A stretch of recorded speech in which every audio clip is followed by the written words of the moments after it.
Jangan lupa untuk subscribe YouTube channel Metro TV News dan nyalakan notifikasinya. Dan pemirsa, untuk mengetahui kronologis penangkapan terduga pelaku pemerkosaan di Bintaro, kami sudah tersambung bersama dengan Kapolres Tangerang Selatan, AKBP Imam Setiawan. Selamat sore, Pak Imam. Bagaimana ini kronologis penangkapan pelaku, Pak? Di mana tepatnya pelaku ditangkap? Baik, Mbak. Jadi tadi malam pada pukul 23.00, anggota Satreskrim Polres Tangerang Selatan melakukan penangkapan terhadap tersangka tepatnya di Jalan Swadaya, Parigi, Pondok Aren, Tangerang Selatan. Tersangka ini sudah kita lakukan penyelidikan. Dugaan kuat telah melakukan tindak pidana pemerkosaan terhadap korban, saudara FS. Baik, Pak Imam, apa sebenarnya motif pelaku melakukan pemerkosaan ini, Pak?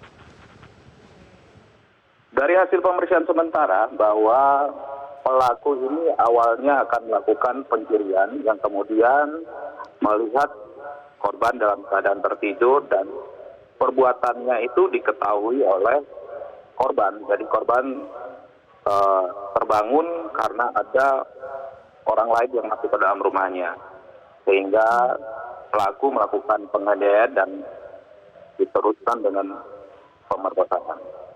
Baik, jadi awalnya niatnya mencuri begitu, tetapi kemudian juga melakukan pemerkosaan, Pak Imam. Betul. Baik, apakah pelaku ini sudah mengincar rumah korban, Pak? Artinya sudah diamati, jadi ia sudah tahu misalnya bahwa rumah ini tidak ada orang saat itu, atau ini secara acak saja ia memilih rumah untuk dicuri ini, Pak? Jadi dari pemeriksaan saat ini bahwa tersangka secara random memilih tempat yang akan dilakukan pencurian tersebut. Awalnya mengira rumah tersebut kosong, namun ternyata ada korban yang itu sedang tertidur. Baik, Pak Imam, apa latar belakang pelaku ini, Pak? Pekerjaannya, kemudian apa latar belakangnya, Pak? Jadi pelaku saat ini berusia 19 tahun, saat ini tidak memiliki pekerjaan yang tetap, dan sering bepergian dan bertempat tinggal di daerah Pondok Aren, Tangerang Selatan juga. Baik, Pak, ini pelaku kan juga meneror korban di media sosial melalui pesan gitu atau DM begitu, Pak. Bagaimana kemudian pelaku bisa mengetahui media sosial dari korbannya dan kemudian melakukan teror ini, Pak? Baik, ini yang sedang kami fokuskan, karena apa yang dilakukan oleh tersangka dengan meneror itu juga akan menambah pasal yang akan kita terapkan dalam proses penyidikan ini.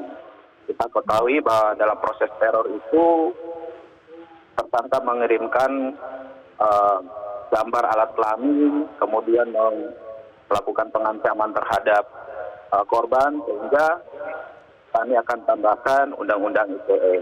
Motif dan bagaimana pelaku mengetahui Instagram daripada korban itu sedang kami dalami. Baik, Pak Imam, apakah kasus pencurian ataupun juga perkosaan ini yang pertama kali dilakukan oleh pelaku, atau sebelumnya memang ia sudah melakukan hal atau kasus-kasus seperti ini, Pak? Dari hasil pemeriksaan, tersangka mengakui saat ini baru pertama kali dilakukan. Jadi ini yang pertama yang dilakukan menurut pengakuan sementara. Baik, Pak, terkait dengan kasus ini, apakah dari pihak Polres Tangerang Selatan sudah menerima laporan sebelumnya, Pak, dari korban terkait dengan kasus ini? Benar, bahwa awalnya Agustus 2019 kita menerima laporan adanya dugaan tindak pidana pemerkosaan dan juga pencurian dengan pemberatan. Berarti tidak lama setelah kejadian korban sudah melapor sebenarnya. Jadi betul. Betul, korban melapor namun pelaku korban tidak mengenal atau tidak mengetahui. Sehingga kami membutuhkan waktu untuk melakukan penyelidikan dan mencari siapa pelaku. Inilah tentang waktu yang kita butuhkan.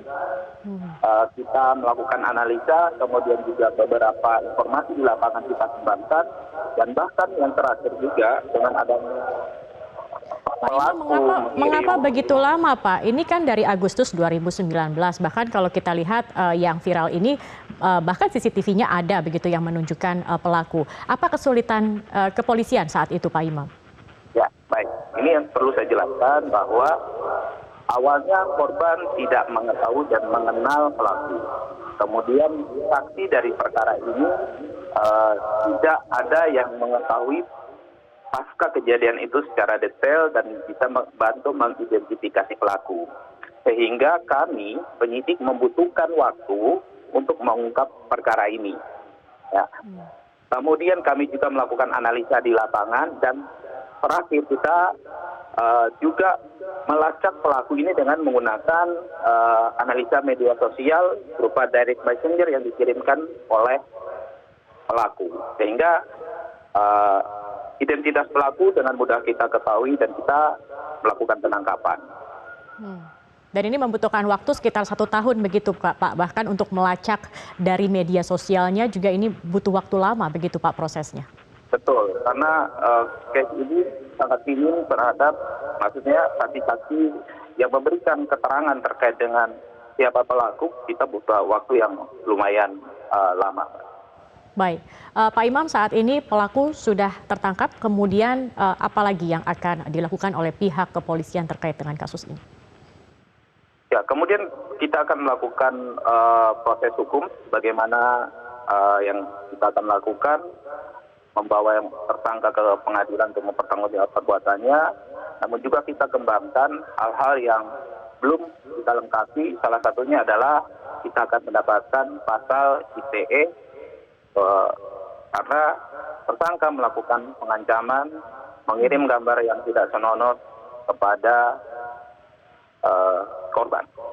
Hanya pasal ITE saja kah Pak? Karena kan kalau kita lihat dari kronologisnya, korban sempat dipukul hingga tidak sadarkan diri dan berdarah, kemudian ada perkosaan juga yang diduga dilakukan oleh pelaku, begitu kemudian dengan teror yang dilakukan. Ini pasal-pasal apa saja yang bisa dijerat dan berapa hukuman maksimal untuk pelaku ini Pak? Ya, jadi terhadap tersangka kita kenakan pasal-pasal kumulatif, di mana pasal pencurian dengan pemberatan, kemudian pasal pemerkosaan, dan yang terakhir kita tambahkan Undang-Undang ITE. Demikian, Mbak. Baik, terima kasih Pak Imam Setiawan, Kapolres Tangerang Selatan sudah bergabung bersama kami di Metro hari ini.